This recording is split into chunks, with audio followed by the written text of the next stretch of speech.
Hey guys, welcome back to Meadow Green Farm. Thank you for joining us today. We have a fruit orchard of about 15 trees on our property, and we planted this last year. We've had good success so far with the trees growing.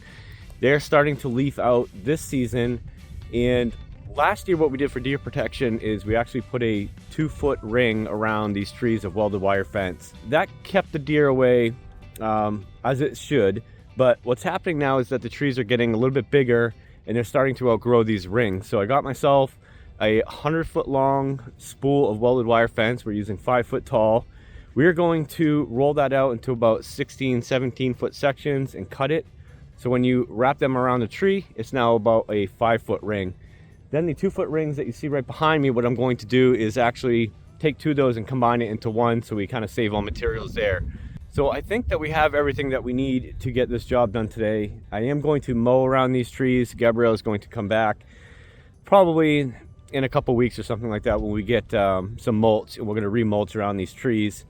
One of the other issues that we had last year was we used just landscape fabric stakes to hold down these welded wire rings, and that did not work out very well at all. We had 3 of them on each ring, and a good gust of wind would actually blow the deer protection right off these trees and hurt the trees. So what I did was at Harbor Freight, we picked up some 10-inch tent spikes, and we're going to use those today.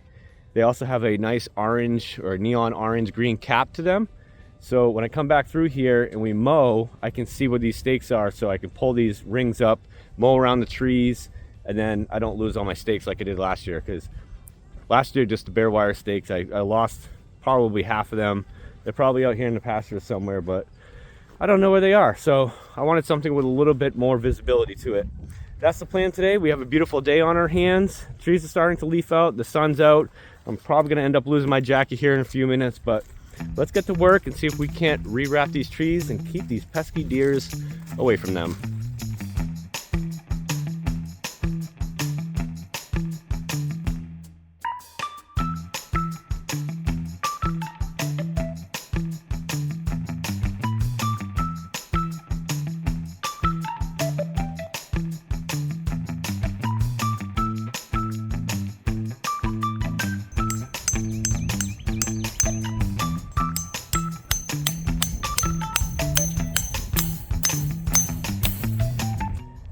So here's a good example of why we want to expand the welded wire fence. We have a lot of trees. These are apple right here, but as you can see right here, this branch is starting to grow through.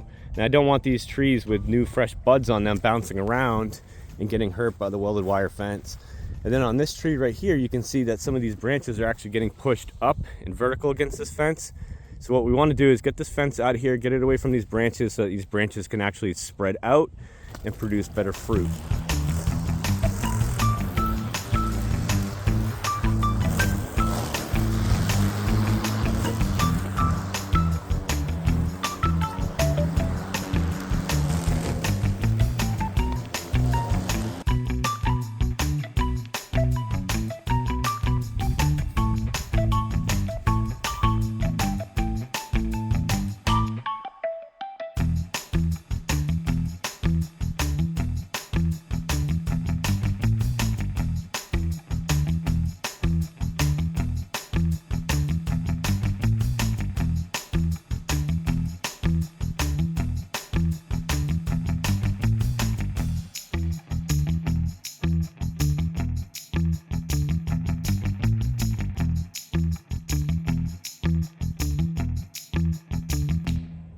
Now, when we planted these trees last year, I knew that there was a heavy deer presence up here, and I knew that we had to do something immediately to keep the deer away from these trees, and that's why we put up the welded wire fence last year. It's just fencing that we had kicking around. I knew that trees were going to outgrow it pretty quick, and I knew that come this year, this spring, I was going to replace it. I see a lot of people talking about, protecting their fruit trees from deer, and they say, the deer just keep consistently coming back and cleaning out our trees. They're eating all the buds off, they're eating all the fruit off. And what's interesting to me is that most of these people have the same issue, the same root issue. I would say 80% of them do. Once you have a deer get into your orchard, and that deer or multiple deer have found those buds or that fruit and they've tasted it, it's very difficult to keep those deer out of the orchard after that point. The only solution that you're probably going to find that works is to put up an 8-foot fence or something like that all the way around the orchard. I've seen even deer jump 8-foot fences, so some may say you even want to put a 10-foot fence around. But the trick to keeping your trees safe is to just never let the deer get to them. That's why last year, as soon as we planted this orchard, I used a welded wire fence that was in the barn to wrap the trees and protect them the first year.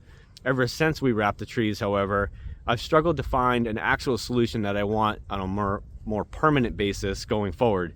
So like I said before, we mow this quite frequently. I don't want something that's going to be in the way or that I have to move all the time, but I don't want to invest all the time and money in putting up permanent fencing up if we know that we're going to expand the orchard or the garden potentially in the future. So that would just be a waste of time and money. We end up taking it all down and just throwing out a lot of stuff that we spent good money on. I've seen people use monofilament line, but I've heard very mixed reviews on that. I want something that's got a high probability of working, that I don't have to spend a ton of money on, and that if I have to move it, it's going to be quick and easy. So that is why we're kind of doing the welded wire fence today. We're expanding those. It should last about 2 to 3 years, as I stated before. And I think our more permanent solution going forward is going to be 1/2-inch poly tape. Once I get the electric fence ran in the pasture that you see right behind me, we'll tap off of that with 1/2-inch poly fence. We'll run 2 fence lines around the orchard about 3 feet apart at different heights. And what that does to the deer is it's not a physical barrier. Deer have a very hard time judging the distance between the 3-foot rows. So you and I know that it's 3 feet. You and I can look at something 20 feet away and know that, oh, that's 20 feet away or that's 30 feet away. Deer don't have that ability. Deer don't have the ability to say, oh, this is a 3-foot jump. I need to jump this high and this far and commit to that. So if they don't know, they won't commit to it. So it's more of a mental game rather than a physical game.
This was the tree last year that was in this spot. I ran it over, we clipped it right there, put it over in the fence line behind me, and then the one that was replaced back in here died, so we put this one back in here, and it's starting to leaf out. So this is like the never quit pear tree right here. It's pretty awesome. Well, now that I have all the fruit tree orchard buttoned up, I think I am done for today. I think I'm at a stopping point now. Like I said before, the only thing we need is compost and wood chips. But I got a lot of other small chores that I need to do around here and catch up on. We don't videotape everything. A lot of it is just kind of bouncing around, just trying to fix broken stuff or whatever. So if I put all that in a video, it just kind of jump around and be hard to kind of follow. So I have to scoot and go do that stuff and try and get caught up on some of the other chores. So that's a wrap for today's video. If you liked it, hit the like button for us. It does help us out a lot with the YouTube algorithm. And if you want to watch our homestead grow, make sure you hit the subscribe button. We'd love to have you along. Have a great day.